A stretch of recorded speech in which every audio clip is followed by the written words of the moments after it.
Simeon. Here. And Jared Rickey. Here. Lenore Meany. Here. Jason Henry. Here. I'd like to start the meeting with a moment of silence.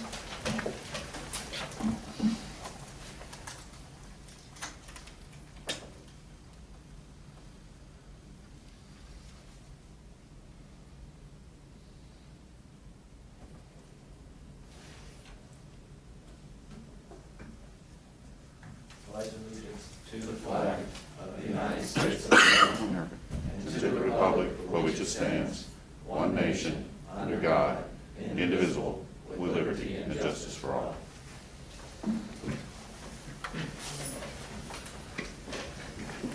I want to welcome everyone to the meeting. Now is the opportunity for those who wish to speak to items on the agenda. We had two requests. One is simply to be here. Gary?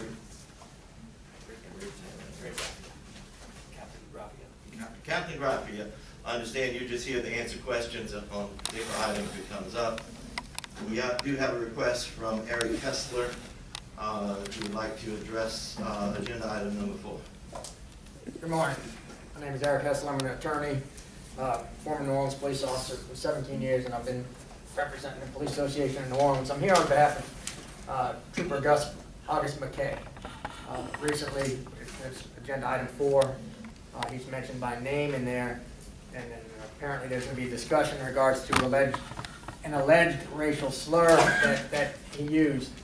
And it disturbs me greatly that this is being reported incorrectly by numerous sources, and I can only believe that the sources are coming from within the LSP, or as repeated in the media at least, that this slur was directed at a trooper, towards a trooper,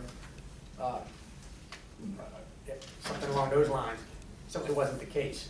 It wasn't even made in the presence of a trooper. It wasn't even made in the presence of the public. Any investigation, and I know the investigation would reveal that, but those facts aren't coming up. And I'm here because apparently nobody else is going to bring the facts out. It's incumbent upon the LSP or the legal department or somebody to set the record straight. There's nothing more important to a police officer than his reputation and his integrity. And in times like these, it's even more important. And for that type of misinformation to get out, basically his career is not, I think hindered would be too weak of a word, but brought embarrassment to his family, threats to his family, threats to himself, jeopardized his life by reporting that he was currently working in an undercover capacity. And the information that he was moved from a federal task force because of it. That's news to him because he's still in that federal task force.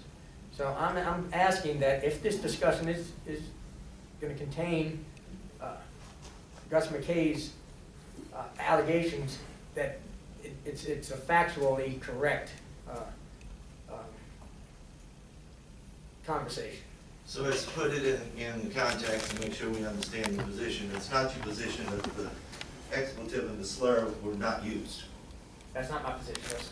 It's simply that it was not directed to another trooper and it wasn't said in public, and that he hasn't been removed from the federal task force. Is that fair? Well, I think that's fair. That's factually accurate, Okay. but the damage has been done, and I just think the facts were clear to the state police back then because they issued him a letter of counseling, and which is not appealable. The letter that was released to the public is factually inaccurate, and he certainly would have appealed that should that have been delivered to him. So basically, he was denied due process to fight the allegations that are now being made by the state police and the general public. We put it on our agenda. It was published as every other agenda. You heard about it. You're here to present it. Anybody who wanted to make comment is welcome to make comment. So we've heard your comment. Thanks, sir.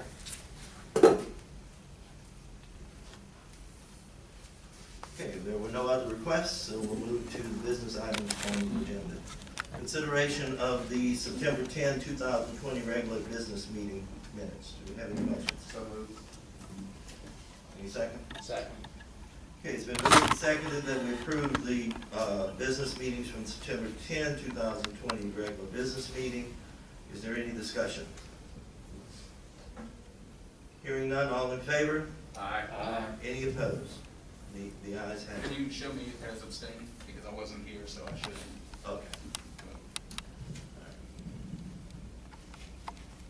And just so there is, well, there's a majority of the quorum, but regardless, you can show me as voting in favor, just to ensure that there's enough votes. Item number 2 is consideration of a request from the Office of State Police to reauthorize 3 part-time WAE positions previously approved by the Director under SPC Rule 4.1D1. And I understand, as noted earlier, that Captain Graffia is here. Sorry, I couldn't read the handwriting earlier. To answer any questions that we might have. Mr. Chairman, there are 3 reauthorization requests in front of you for part-time and classified positions. The incumbents of these part-time positions are only retired LSP troopers. It's the only individuals that can occupy these positions. 2 years ago, I began approving these temporary WAE while actually employed part-time hourly positions, following a comprehensive review of all the temporary positions previously approved. The Commission's adoption of a specific rule, SBC Rule 4.1D5, and a mutual understanding between the Department and the Commission that these type of positions should have a sunset date. In the research previously, it was discovered that many positions had open-ended dates. And so in 2018, with the adoption of 4.1D5, rules, the positions received a sunset date, and then we were operated under a new mechanism to whereby I would approve them for a 2-year period of time. Again, these were authorized under 4.1D1, but now I'm submitting them to you for reauthorization, or they're being submitted to you for reauthorization and your consideration since the 2-year time period has lapsed. Based on the duties submitted by the descriptions before you, the agency is asserting that the addition of these part-time hourly employees enables full-time LSP commissioned officers to focus on higher priority duties and emergency responses. And once again, Captain Graffia is here if you have questions about the 2 positions that were being requested for reauthorization for Troop A. Do you have any commissioners have any questions? Yes. Commissioner? Go ahead. Thank you, Captain, for coming today to talk to us about this. I don't have a problem with these two individuals that we're here to talk about today. I got some questions because I was here when we made the rule change, and just being a small private businessman, you know, we hire part-time people, we hire skilled part-time people, we release them. But what I'd really like to see in the next 30, 60 days is we have this sheet of all the positions that are in this program. We have the sheet of who they are. I know there's a set pay. I'd like to see that pay. I'd like to see how many hours they're actually working. And, you know, my concern is you get part-time people for several years, several more years, 2 years, and we continue this down. You know, if the roster, correct me if I'm wrong, but the roster for full-time troopers is not full, correct? That's correct. Okay, so if the roster was full, I understand more of the need for this. And again, I don't think it's a bad program. I'm not trying to say I don't like the program. I understand why the program was created. Again, I understand why we made the rule changes we made. But I just want to see how are these people's performance being rated? It's a little bit different than with the full-time troopers, and it's just, as a private business person, you know, sometimes we look around and if we've got 2 or 3 part-time guys that are here more often than not, maybe it makes more sense to go ahead and hire another person, full-time person, get them cross-trained to do several jobs, and then as they progress through our businesses, that you now have an employee that's cross-trained, at least in the basics, of multiple different paths in the organization, it just makes better business, and it just makes better financial sense. So, you know, like I said, I don't have a problem with the program, I don't have a problem with these two individuals. I just want to do a little bit more research because, you know, when we made these changes, we felt, some of us on the commission felt, certainly myself, I'll speak for myself, I felt as though some of those positions were being abused. You had part-time people that were here for years and years and years after they had retired, and there was no threshold for performance to make sure that the job was being done. You know, I'm just looking out for the taxpayer money. You know, are we spending the money in the most efficient and effective manner, not just short-term, but long-term as well? Absolutely, and I can't speak for all positions within state police. You know, I'm currently the troop commander of the troop base, so I have two that I'm able to utilize at the troop. But the program has been valuable to the department to maintain those trained, knowledgeable retirees to draw from as a pool. Yeah, in a perfect world, if we were able to have the budget and funding to fill vacant positions, but even now, you know, our last academy I was able to benefit from at Troop A, we graduated at the end of January. I got 7 troopers. Well, people were retiring. We have attrition ongoing throughout the year, and we have it, especially at the troop, because the troop is the incubator for the rest of the department. I graduate 7 people through attrition throughout the department, and we've got some like 1,200 troopers in positions. People transfer, they pick people out of the troop to go fill these spots in the bureau or in support in various sections throughout the department. So we remain in a position of trying to make sure that our staffing remains to the point where we're not impacted and public safety isn't impacted, our response times aren't impacted. Because one thing about the state police troops, we have a direct responsibility to public safety. We're responding to those calls for service, and if we don't have the people to respond, then we're not doing our job. So I can only speak to the troop, and I can tell you that the 2 WA positions we have at Troop A, I can guarantee you 100% puts 2 troopers back on the road to answer those high priority calls.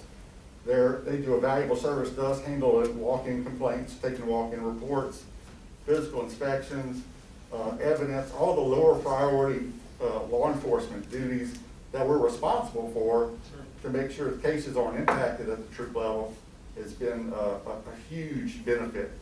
And here with the emergency response, they go through the same training they're required to keep up the same certifications, post all the training that a full-time commissioned officer does. So we're able to deploy them in emergency response situations, put them in a uniform just like I'm in now, you know, fully marked car, and go out there and participate in evacuation, search and rescue. So it is a huge benefit to the department, but also the public. Now, I think it's a great idea that there's a sunset on these positions. While at the troop, we'll probably never get away from needing a WAE, but there may be some other sections within the department who, as time goes on, the need for that spot may go away. So I think it's a good idea that y'all have that, and to have the section commanders like myself come here and tell you what the actual need is and what the benefit is, so y'all can make that decision. We recognize what you're saying. 2 years ago, when we were having these conversations about the WAE program, we recognized the fact y'all have more people retiring and that were able to retire with full benefits. I'm going back to 2018, over that next 4 years, taking us through 2022, then we really had people coming through the academy to replace them. So I recognize there's a void there. All I'm trying to say is, does some of these monies need to be shifted around, or does some of the priorities need to be taken maybe to the legislature to understand you cannot run an organization, law enforcement, private business, whatever it is, when your top level of people are retiring faster than you can bring new people up. It's not going to work. And if you try to do it that way, you're going to put people that may not be trained fully or have the experience into positions of power that may make bad decisions or bad choices simply because they don't have the experience. My point being is if there's some of these part-time positions that one person coming out of the academy could be cross-trained through one or two positions, low-level positions, clerical positions. Nobody wants to do that. Nobody goes to the academy to go be a secretary. I understand that. But to start cross-training some people and maybe shift some of the monies to lessen what we're spending here and put more towards what y'all need full-time. I don't know, I'm just throwing ideas out there. Like I said, I don't know how to do what you do. I know how to do what I do.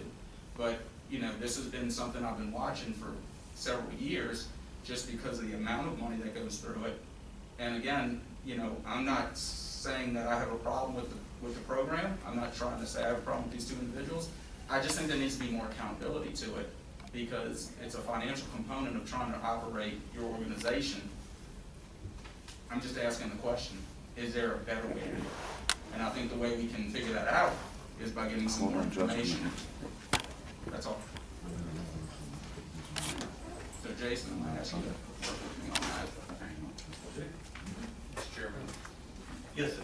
Yeah, Captain Graffy, I appreciate you being here this morning. Just a couple of quick questions. And like the other commissioners, I've seen this work in private settings as well as public settings. And it's usually because there's an operational need that's not being filled by qualified individuals who are available in the public to hire for those positions. On the other end, there's the savings involved. And so one of the things that I would like to see is if you had to take these folks and you had to hire individuals to fill these positions in a part-time or full-time positions, paying full benefits, I'm assuming there's a savings because you're not paying into a pension anymore. You're not paying into some of the other payroll tax issues. Is that correct? Well, absolutely. That's one of the benefits. And I think originally, you know, the program, you know, was meant to have a qualified pool to pull from and not necessarily do the jobs on a day-to-day basis that some of them are doing now. Right. But because of budget shortfalls where we can't have an academy, we're able to use these positions, which do not cost, because you're not paying the Sure. benefits associated with each of one of those positions. This is flat hourly rate just when they're working. There's no other benefit paid to that. So some of the roles that these individuals are performing are not sustainable over a long period of time. They're kind of plugging holes here and there, and they may be assigned somewhere for a couple of months or 6 months, and then they may go somewhere else. Is that correct? Well, I can only speak for the troop, and they pretty much stay there at the troop. But these individuals are full commission personnel. I can't bring in a civilian to do this. This is something that a Louisiana State Trooper would be doing. Right. Would have to do, because you need to be a commissioned law enforcement officer to do their responsibilities. But it's lower priority. It's not the calls we're getting from the public. Sure. Where it's high priority, where we need to send a full-time trooper out there. So it allows me to put that full-time uniform trooper on the high priority calls, and the lower priority, which still needs to have a commissioned law enforcement officer to do those duties, I can use a WAE position to fulfill those obligations that we have without taking troopers off the road. Yeah, no, I mean, I understand the concept, and I agree with the other commissioner. I think from a business perspective, it works because you have somebody with institutional knowledge, you have somebody with subject matter expertise, you have accreditations and training that if you hired someone new off the street, the cost implications there alone are significant to do some of these other minor roles. And so, to me, it appears like you're using the resources that you have available to you in a good and conscious way of saving the taxpayers money to be able to do the jobs that they're fulfilling on here, and you're providing those individuals who leave. And as a 30-year veteran of public safety, I know most public safety individuals come on early in their lives, in their 20s. And so by the time they have a full career, 30 years or so, and they retire, they're in their 50s generally. Well, that's a long time to be in retirement sometimes, between 50 and, average life expectancy in the 80s now.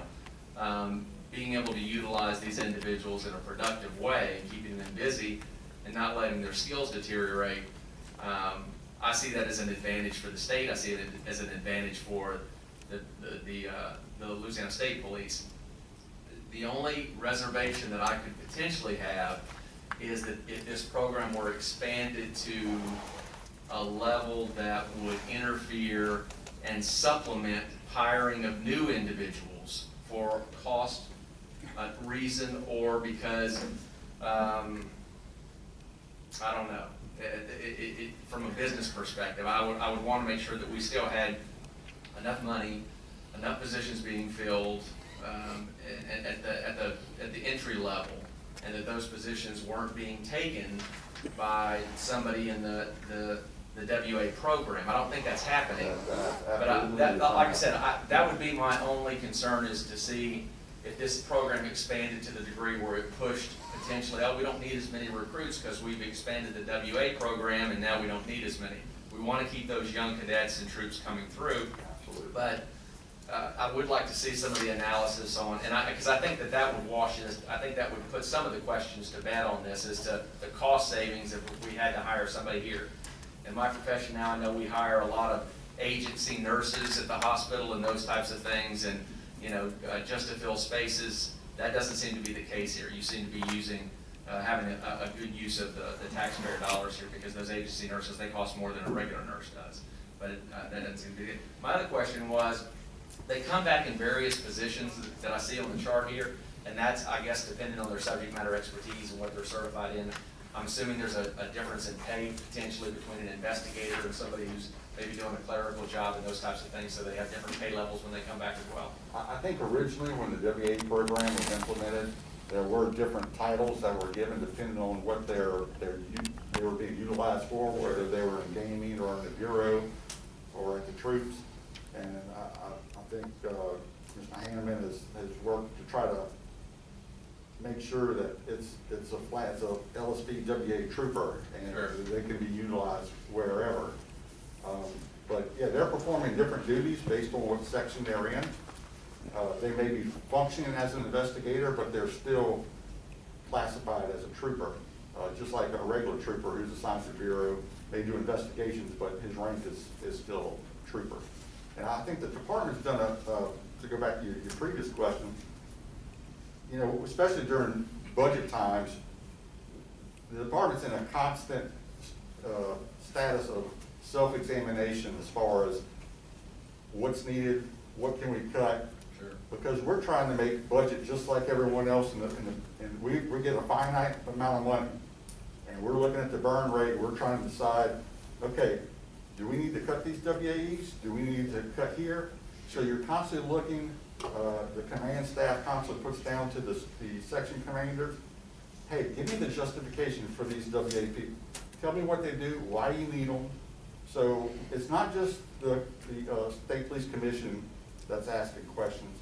I think the administration's done a fantastic job of making sure that we're accountable, and when it comes time to making sure that the department's using those funds wisely, that we're providing justification to our upper command on why these positions are needed and for how much longer they're needed. So you may see the list change. I don't think you'll see it grow, but I'm not sure about that. But like I said, I think the 2-year sunset that was put on it does at least require a good look and accountability and justification for those positions moving forward, and that y'all aren't just rubber stamping something, that you have the section commander coming before you and providing this information so you can make a sound decision. yeah, thank you. All right, one question I had is, am I to understand that all of these troopers that are in WAE positions are paid the same hourly rate all across the board? I believe there's a range. The ones that are commissioned are paid $31 an hour. It's a flat rate. If there's a specialized something they do where, and I think the only place we may have them, and I'm not sure if we do because I'm not familiar with the whole program, like I said, I'm just here for Troop A, but I'll try to answer your question, is if we have someone in our emergency services who maybe is a bomb certified technician or has hazmat experience and is required to do extra certifications to maintain that experience for them to be beneficial to the department, then they're paid $34 an hour is, I believe, the maximum that they're able to be paid. But for a regular commissioned WAE trooper, it's $31 an hour. And basically, they're not paid any benefits. They don't get time off. They're already covered by medical because of retirement. That is correct. Yeah. They don't accrue sick leave, They vacation. don't approve sick leave, vacation. You know, in fact, when regular full-time people follow under the rules for responding to emergency, when we use them for response for a hurricane, they get flat rate. They don't get paid overtime. So they don't get the extra benefits that a full-time person would do, where they would have to be paid office closure and overtime. They just get their regular flat rate. They don't get the overtime.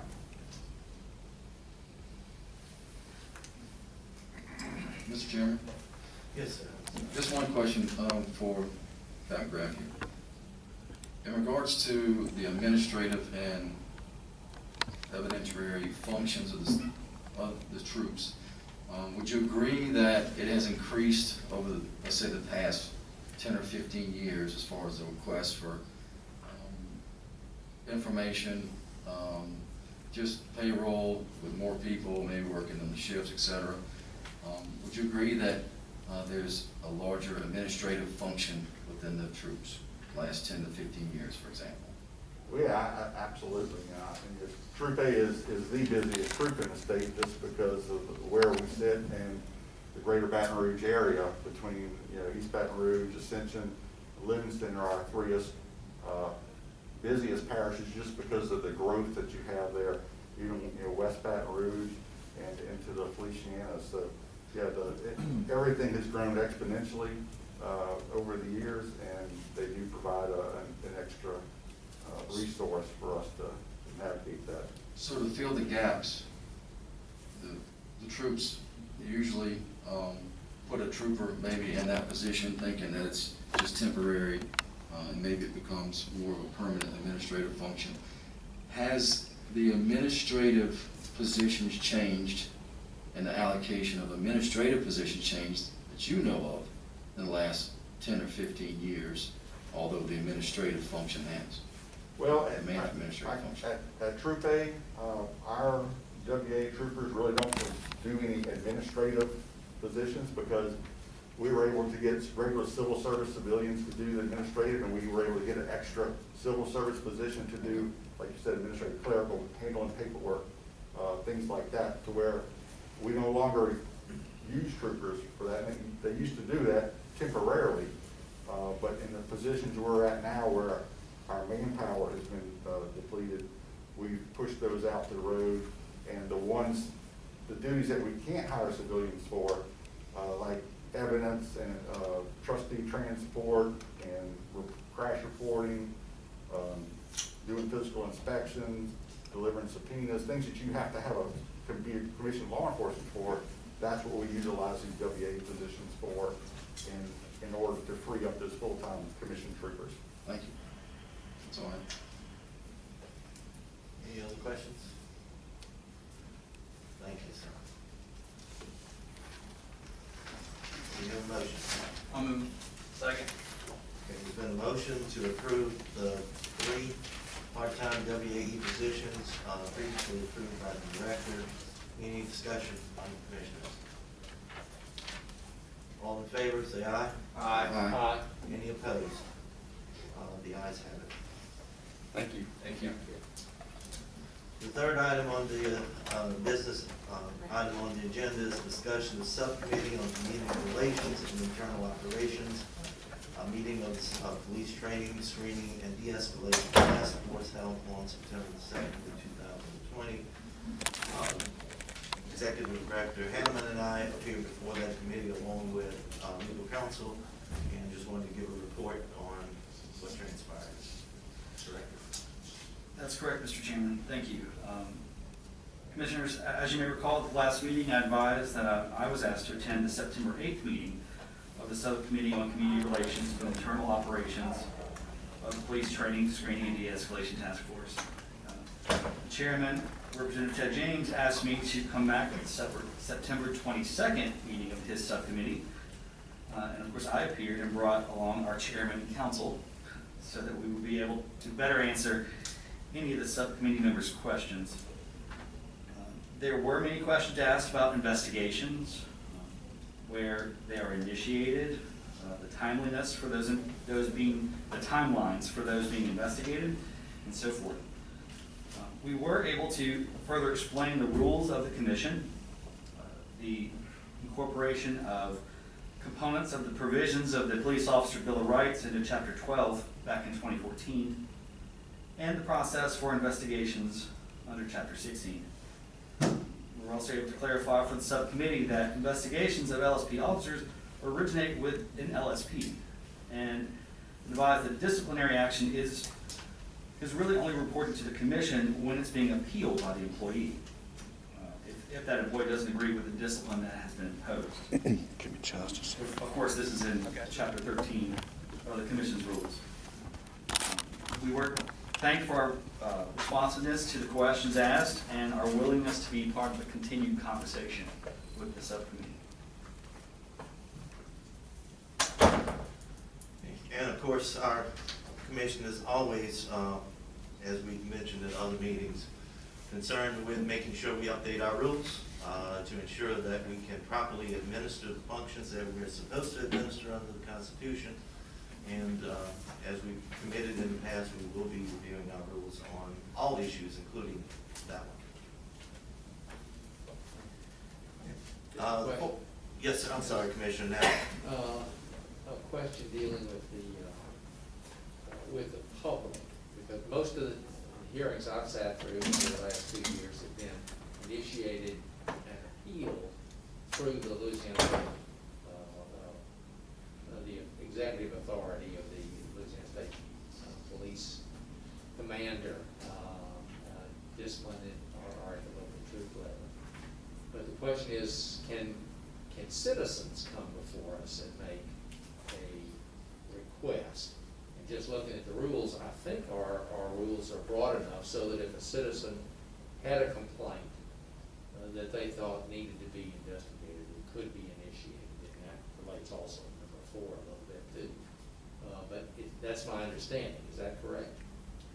They can and have Okay. in the past. if it is a claim of a violation of our rules or the Or the article. article. Yeah. And that's why it's important that as we go through our rules, we make sure that we are clear as to the extent and scope of the rules that we are authorized to make under that constitutional provision to ensure that the public has an access to bring forth those things that this commission should be considering. Any other, before we move on to the next item? Okay, move on to item number 4. Under the business discussion, news articles forwarded to the commission related to the death of Ronald Green, as well as related media pertaining to the alleged shooting of Clifton Scott Dilley and a reported incident of racial slur made by Trooper August McKay. All right, and we have requested that the state police provide someone to respond. We do understand, and thank you, Ms. Morrison, we do understand that the state is, I don't know if we've been declared a state of emergency yet, but we have a pending hurricane that's expected to make landfall in Louisiana, maybe even in the same track as Hurricane Laura, hopefully.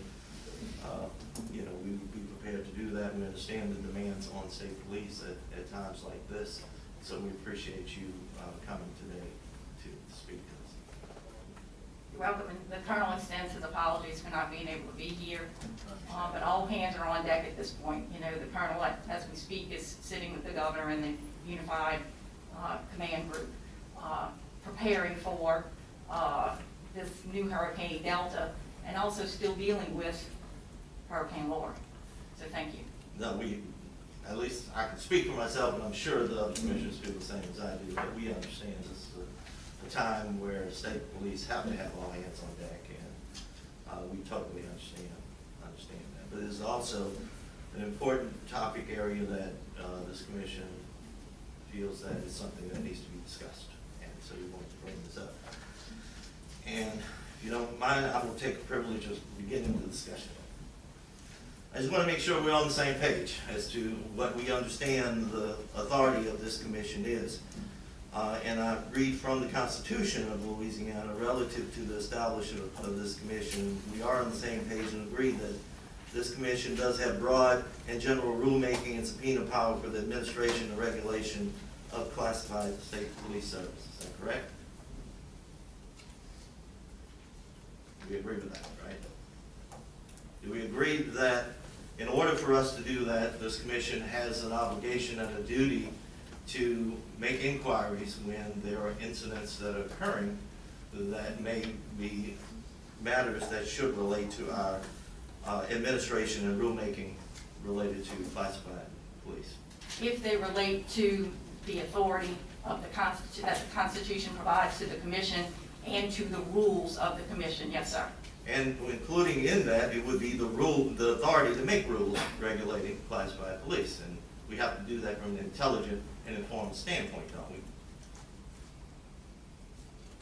If it pertains to those particular rules, yes, sir. Okay, all right, great. We also agree that this commission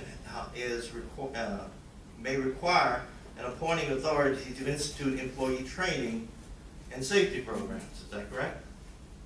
That is one of the things, yes, sir. All right. And in order to do that, in order for us to fulfill our obligation to require those things, we are obligated as a commission to inquire when we feel that it relates to issues of employee training and safety.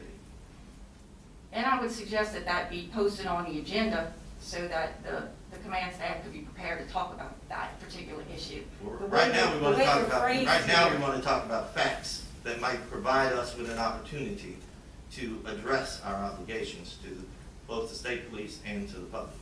And I don't know that particular facts of particular cases are before this commission today, Well, they are. or that they should be. Well, they are before this commission.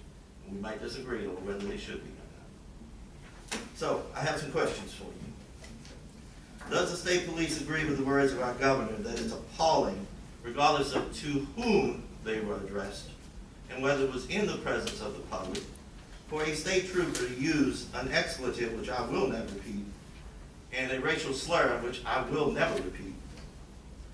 Is it appalling and disgusting that such language would be used by a state trooper?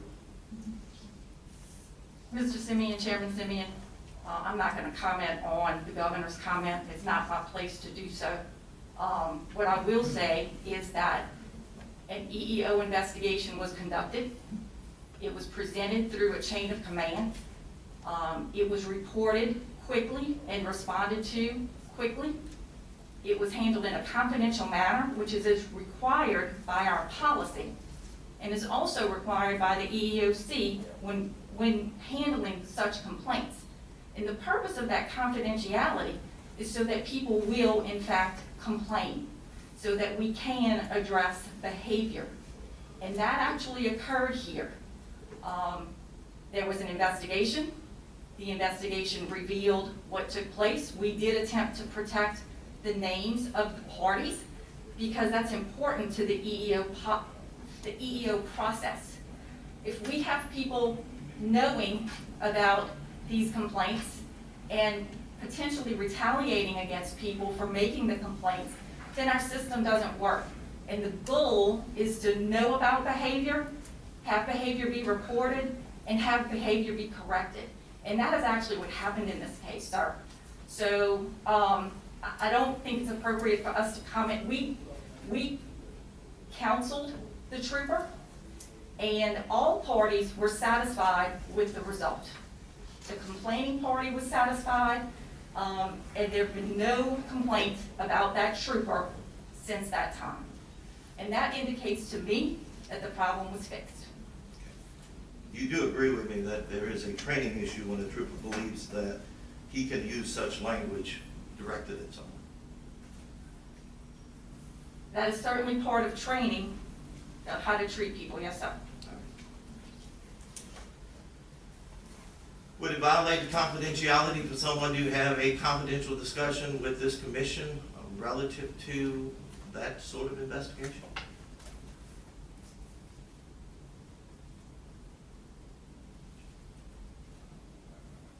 To be honest with you, I hadn't looked at that aspect of it, sir, but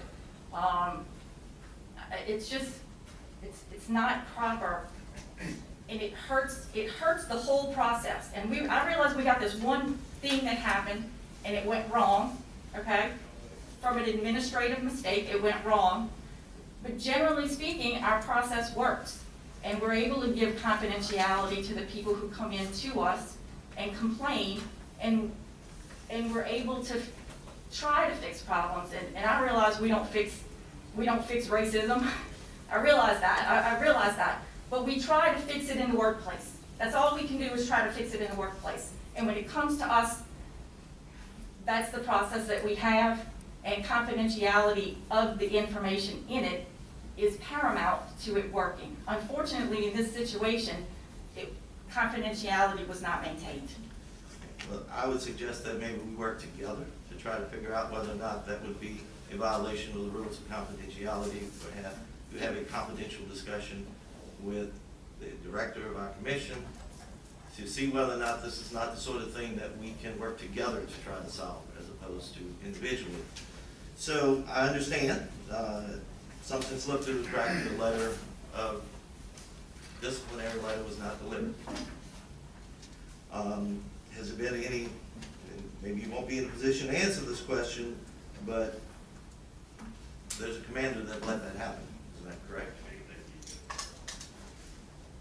I don't think that's confidential information. Well, and I don't have the full facts on ultimately how it slipped through the cracks, but my understanding is that, yes, it was sent to a commander, and that it was not delivered, and it was not followed up on.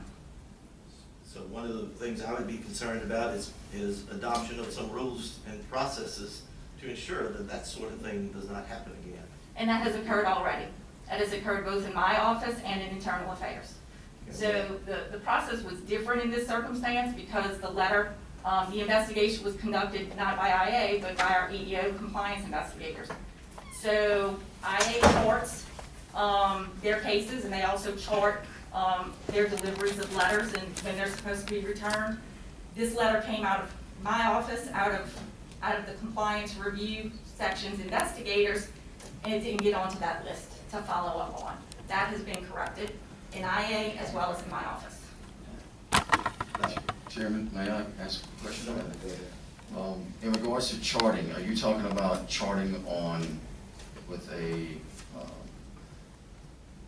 program or a system that tracks the delivery or the time limits or a case management system?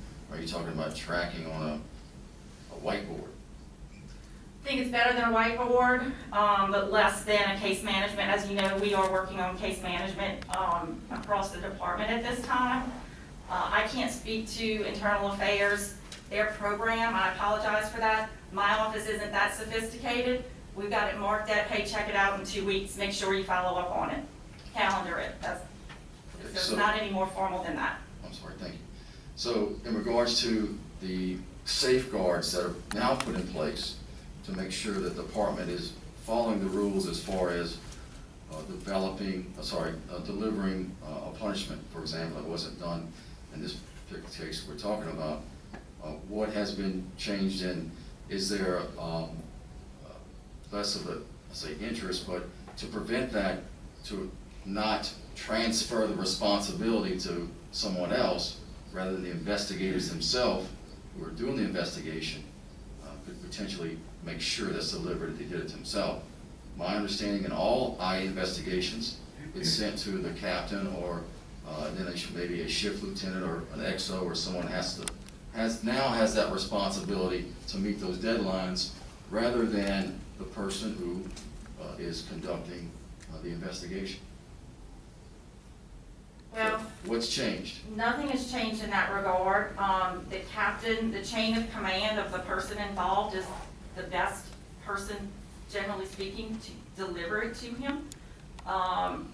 We are statewide agency. There are very strict time limits, as you know. So, I mean, there are restraints in the investigators personally going all over the state and delivering letters. This is the only time in my recollection that there's been a failure of this sort. It was, in my understanding, an administrative oversight. You know, the captains are very efficient at getting the job done. This was an anomaly. Why wasn't the letter just delivered anyway, and accepting that there was a human error, an oversight, administrative error, and deliver the punishment anyway? I made that recommendation based on the fact that when we discovered it, and it was my office that discovered it, and Internal Affairs, when we were doing a giglio response on the trooper involved. And my attorney turned up, there's nothing on this guy, it's a clean giglio. And I said, absolutely not, I discipline this guy. I know If you he's don't got a mind, lot. for the rest of the people in the audience, why don't you explain what a giglio is? A giglio request is a request by the prosecuting agency where a trooper or a law enforcement officer is going to be testifying. They want us to report, and we have an obligation to report any negative information, any impeachment type information that might be on that person testifying. We get them on troopers, we get them on our analysts for the crime lab, but we have to say if there's something that deals with their honesty or the way that they do their job, or if there are any biases. So I knew there was something there, and as such, we looked into what happened. Why is that not in the file? Well, it wasn't in the file because it hadn't been delivered. So it was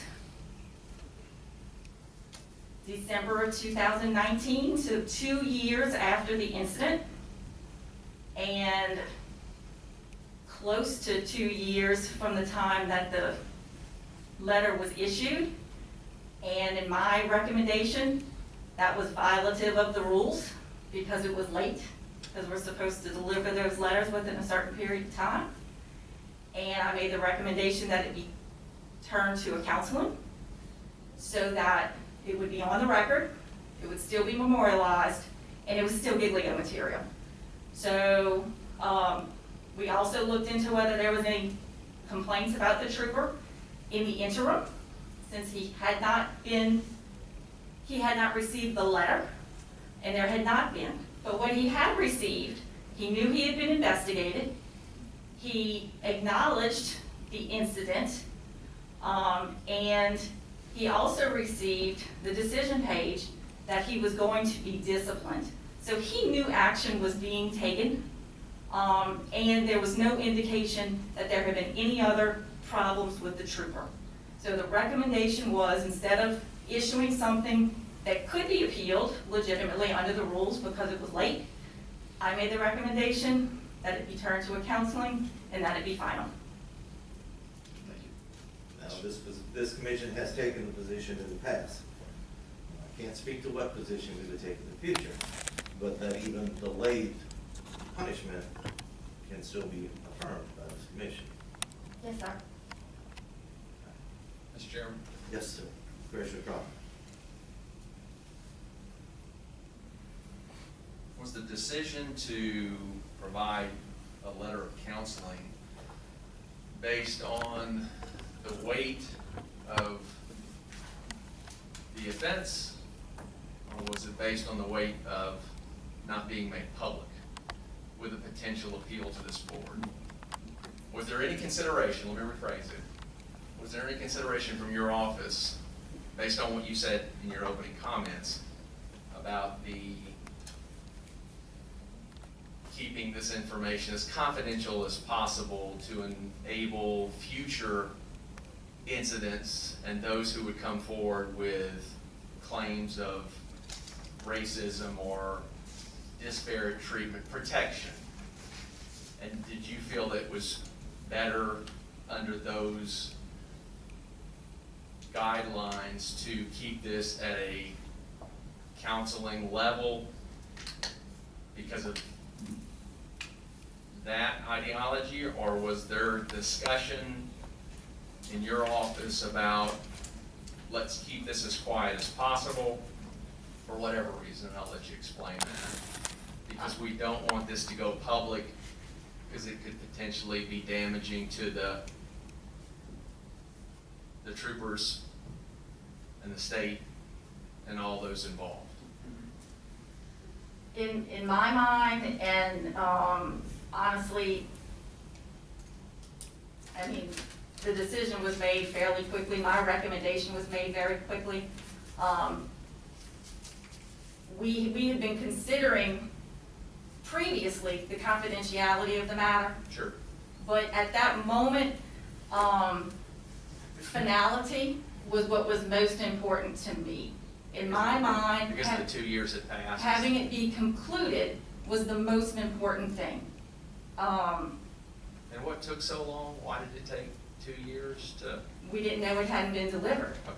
So it wasn't until we received the Giglio request and we looked at his file and it wasn't there, that I knew it should have been there. And that's when I said, something went wrong, it should be there. So we Okay. corrected that. If we go back to 17 when the incident happened though, and we believe that the discipline counseling was being administered, who made that decision that it would only be counseling? Was that a joint discussion between administration and legal at that time, that this was acting in accordance to other types of incidents of this magnitude, or was it something that just, I'm trying to figure out the frame of mind here, because I, like the governor and like our chairman, find the remarks disgusting, appalling, and for a member of public safety who has to protect all demographics of our state, who has shown a disregard and a prejudice toward a certain segment of our population that they are sworn to protect, gives me grave concern for his ability to be able to fairly administer the law in his capacity. Thus, this is my opinion, providing a letter of counseling is grossly inadequate for what transpired here.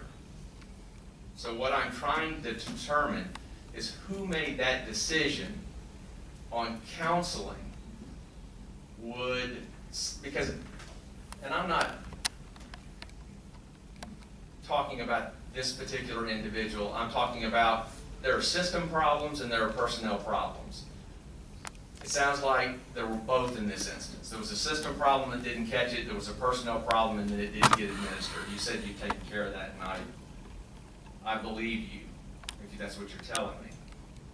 But I think going back to the 17 incident itself and the fact that someone could make a statement of that magnitude in 2017, and for the administrative body to get together and decide this is a counseling, I can't wrap my hands around that. I was in the fire service for 27 years, and I know what warrants a counseling. Somebody backs up a fire truck without a spotter, that's a counseling. If somebody disparages an entire race in such a derogatory and obscene way, that warrants more than a counseling. That's my opinion. And I would hope, if it happens again, that that would be taken into consideration. Yes, sir. So, and I know it's probably apples to oranges to you at this point. The original decision was a letter of reprimand, which is in fact discipline. It wasn't a counseling, it was a letter of reprimand. Still not enough. And I understand that. I just wanted to clarify that for the record. The EEO process, the investigation takes place. The EEO compliance officers do And let me ask you a investigate. question before you proceed. When you say EEO, are we talking about a federal EEOC complaint? sir. Or are we talking about an internal? No, sir. Can you It's tell me if there was a internal. federal complaint filed at the same time? No, sir. Or has there ever been one filed in this case? Not in this case. Okay, I just wanted to be clear, when you kept saying EEO, I think federal EEOC. I'm sorry. I'm Okay, sorry. that's fine. So, after the report is prepared, it then goes to the colonel, and the colonel assigns a 3-person committee. And this is by our policy. The 3-person committee reviews and makes findings and makes recommendations. So it was the 3-person review panel of commissioned officers in this case who reviewed and made the recommendation of what that discipline was. And is that binding for the I guess the colonel, the colonel's the final decision maker. You're an is this an advisory board, this 3-member panel, or is this a binding decision that they make that he is bound to, or does he just take it into consideration? He's not bound to it. Okay, so he ultimately makes the call. Yes, sir. Okay.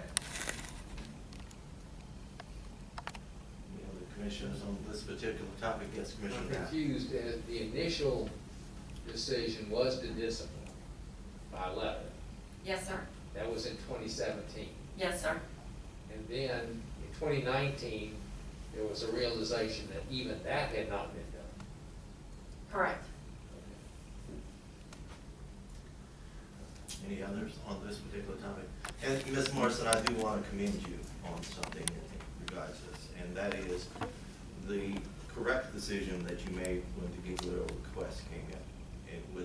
I wish I could say that every lawyer sitting in your position at that time would have made that correct decision. I don't think they would have. Some of them would have said, I looked in the file and I don't see anything. And you have to be commended for taking that extra step, knowing that it probably was going to lead to probably sitting here right now today. But I want to commend you for being forthright and honest enough to have done that.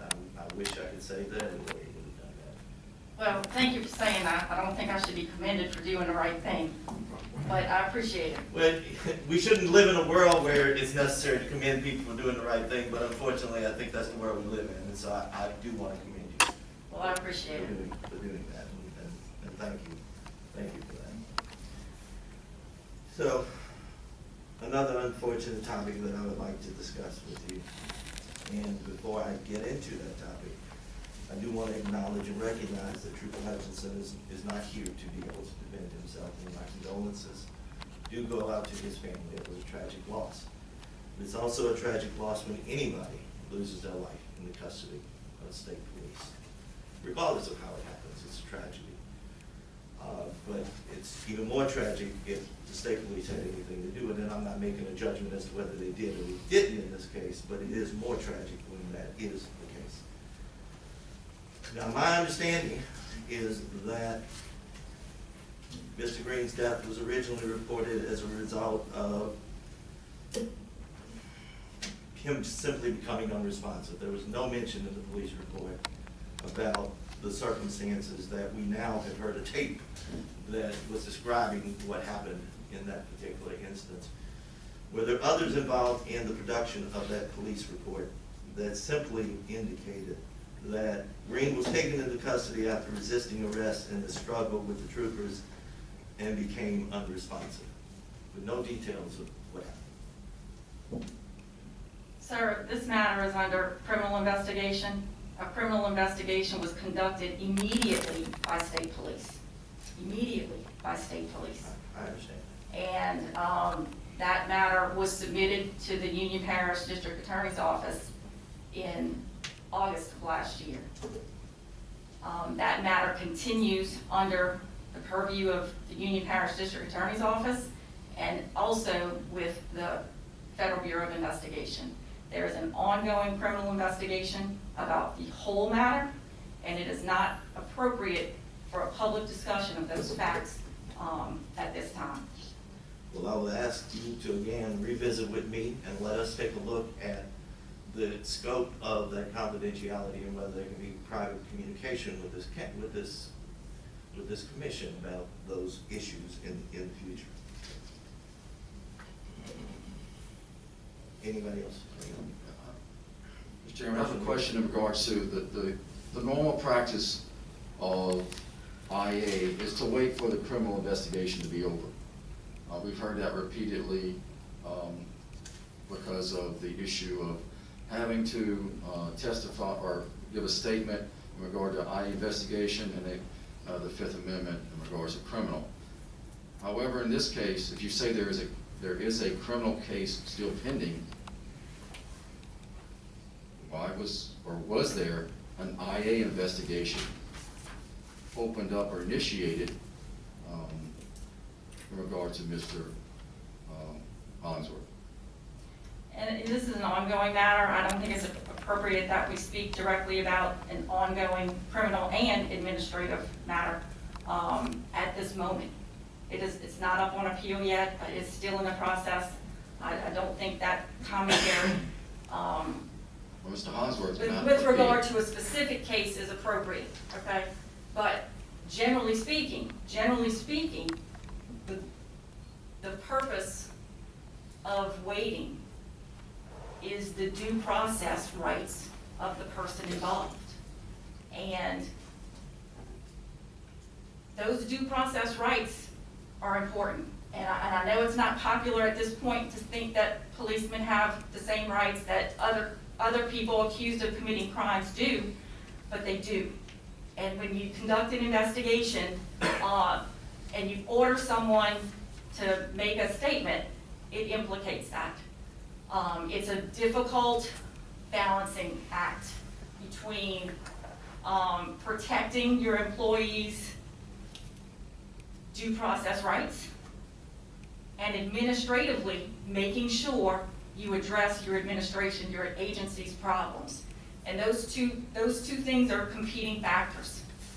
Generally speaking, in cases where someone is accused of a crime or potentially actions that someone may find to be criminal. So, those are the things that are weighed in matters where someone is accused of a crime as opposed to only an administrative violation. Okay, so, but the question is, in regards to Mr. Hollingsworth himself, he's not going to appeal. Is the facts of his IA investigation still in process? For example, are the facts of why he was, what I understand, had a letter of dismissal, is those facts going to still proceed and complete that IA investigation? The investigation was into the entire incident, so there are others involved, and that process is not complete at this moment. Thank you. Yes, sir, Commissioner Knapp. The question I have is where in the process does this commission get involved? If it's only after that, or can we run or get information at the same time or initiate our own investigation if we so desire to do that, to investigate these? Well, in my opinion, it's not within this commission's constitutional authority to investigate this particular incident. If there is discipline and if there is an appeal, then it comes to this commission. But in my opinion, it is not within the constitutional authority of this commission to put its hands in the middle of an ongoing investigation and an ongoing process conducted by state police. I don't think the constitutional authority is there. The constitutional authority is there for us to make rules relative to administration of this. But that may be an issue of a rulemaking issue that we need to, and I'm calling our director to start working on this. Some rulemaking that we need to take and go through public distribution of those rules and look at, for the future as to what rules we might need that will change that response. Also, Mr. Chairman, my understanding is that we could ask the executive director to do an investigation to see if rules were followed in particular situations. You can. If that's a motion, I'll second. Not just yet. After discussion over this.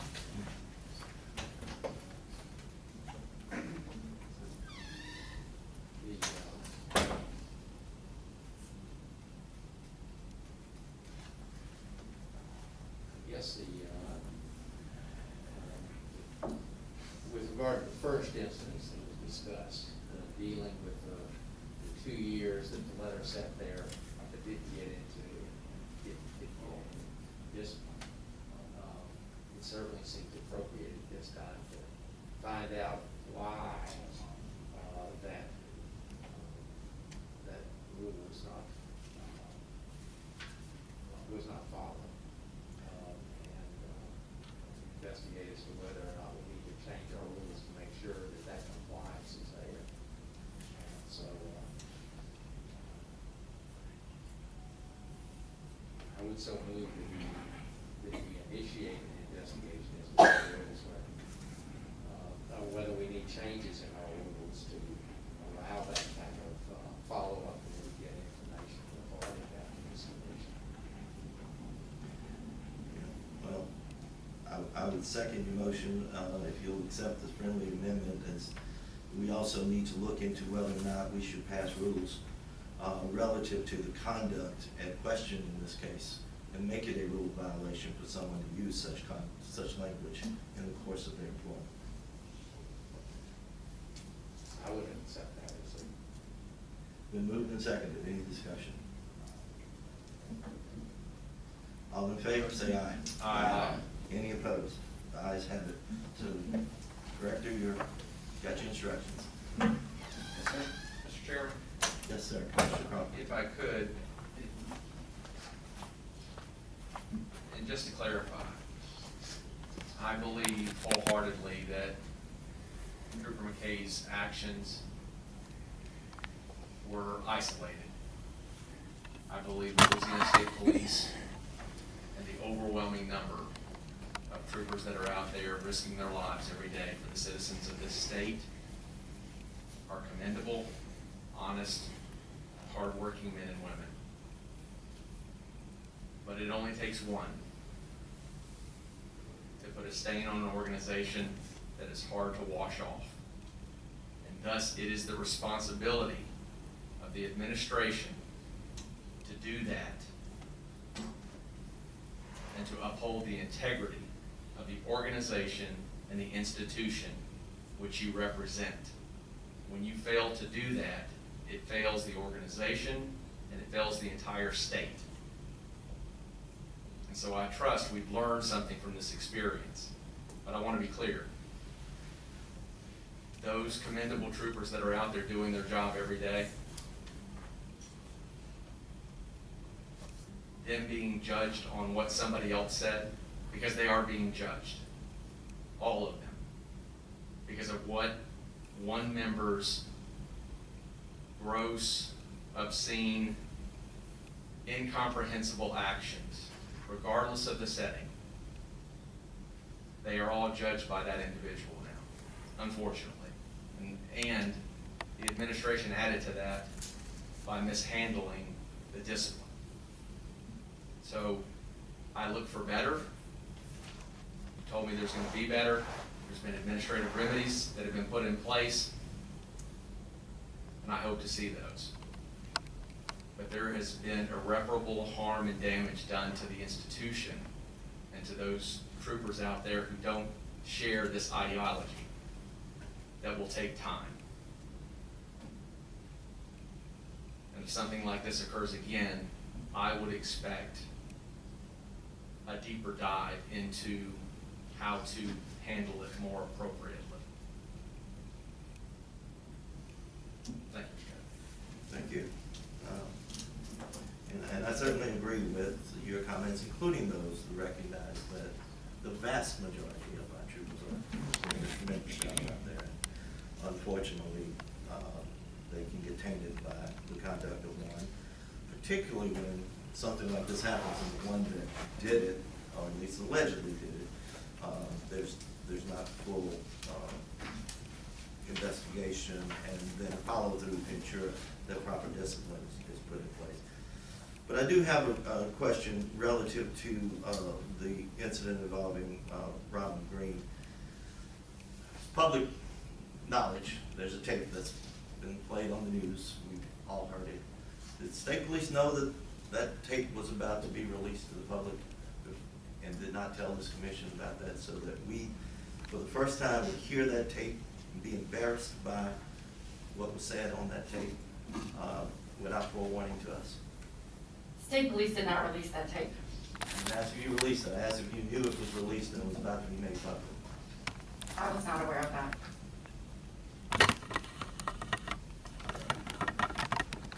Anything else relative to the matter involving the death of Robin Green that anyone wants to ask any questions?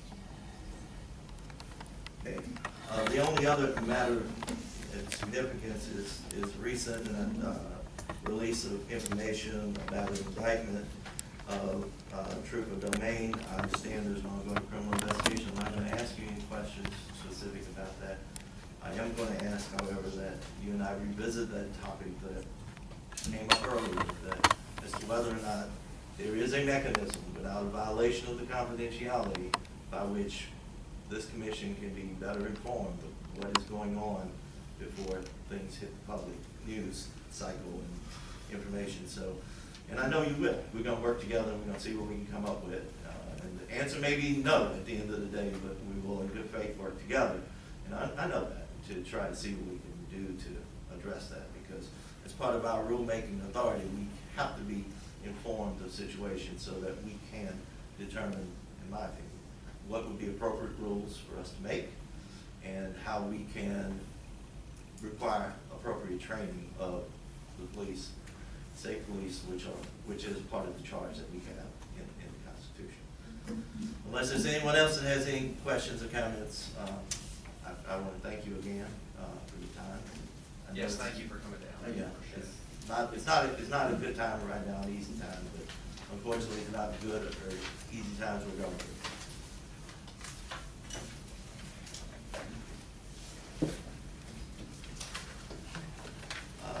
This is the opportunity to address commission by employees or others on matters not on the agenda.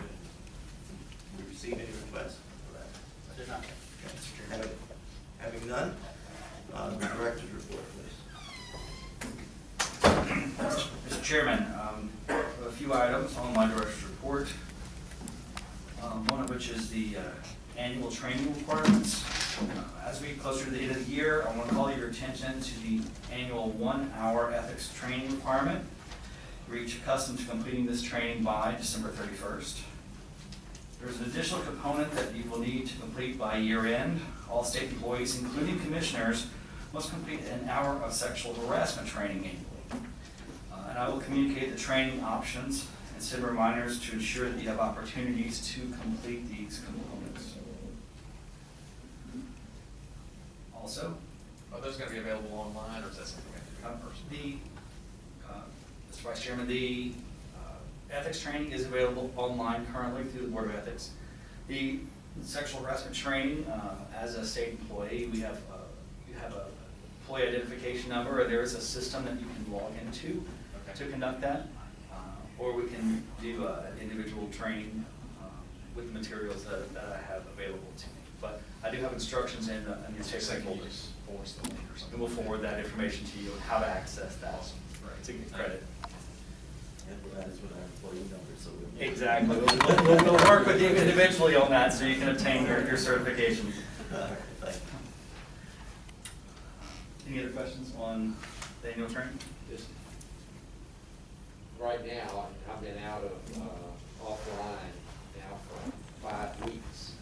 So hopefully this next hurricane will not further delay us getting back online, but it's very difficult to do things right now in the Lake Charles area. That is correct. It's hard to communicate.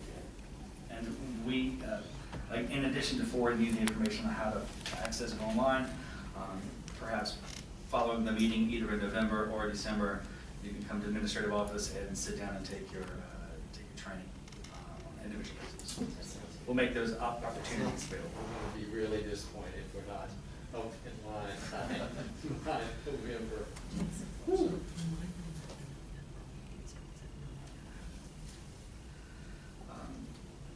And it was on my agenda, but my report, but council would like me to remind you that the November 12th meeting is scheduled to start at 9 a.m. We have an appeal hearing in the matter of Joey Schwest on the docket. So beginning at 9 a.m. Also, the election of the employee member of the State Police Commission. December 31st, 2020 is the end of term for the elected employee member of the commission.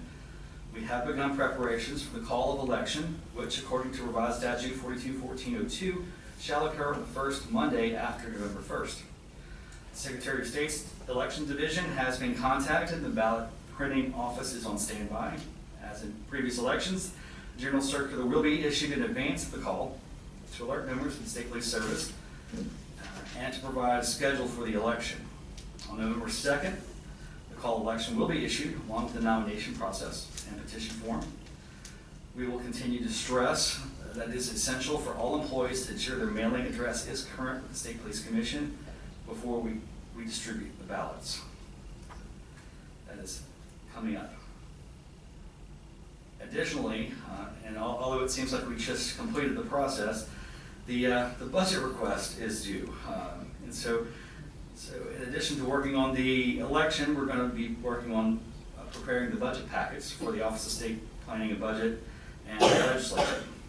And I plan to circulate a draft copy of the budget to each of you by October 26th, and the deadline is November 2nd, the same day as the call of election. So it'll be a busy few weeks here at the commission office. And then finally, well, in addition to the commission expenditures being put in your in the budget, in your binders for review, I do have a final update on the vacancy on this commission.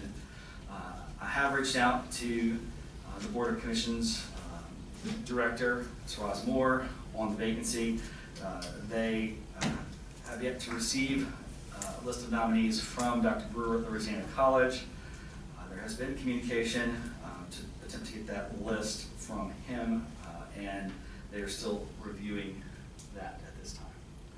But at this point, as I understand it, is beyond the 30-day time period. As outlined in the For it to Constitution. have any binding impact. Correct. The nominee list, should it be submitted by Dr. Brewer from Louisiana College, it would be beyond the 30 days as outlined in the Constitution for it to be a binding nomination list. That being said, the governor's office is still looking at receiving an official list from Dr. Brewer for consideration. And that concludes my report. Thank you, sir. Okay. Unless there's any other business, we'll entertain the motion to adjourn. Does everybody be safe during the hurricane? Please. Second. All in favor? Aye. Any opposed?